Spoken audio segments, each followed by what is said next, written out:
ঠাকুর শ্রী রামকৃষ্ণ দক্ষিণেশ্বর কালী মন্দিরে ভক্ত সঙ্গে। প্রথম পরিচ্ছেদ। ভক্তিযোগ, সমাধিতত্ত্ব ও মহাপ্রভুর অবস্থা।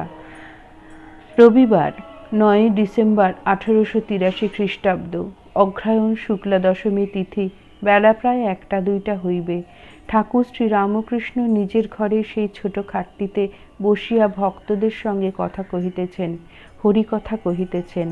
অধর, মনমোহন, হন্টনের শিবচন্দ্র, রাখাল, মাস্টার, হরিশ ইত্যাদি অনেকে বসিয়া আছেন। হাজরাও তখন ওইখানে থাকেন। ঠাকুর মহাপ্রভুর অবস্থা বর্ণনা করিতেছেন। শ্রীরামকৃষ্ণ ভক্তদের প্রতি। চৈতন্যদেবের 3টি অবস্থা হতো। বাহ্যদশা, তখন স্থূল আর সূক্ষ্মে তাঁর মন থাকত। 2. অর্ধবাহ্য দশা, কারণ তখন শরীরে কারণানন্দে মন ভরে গিয়েছে। জয় ঠাকুর।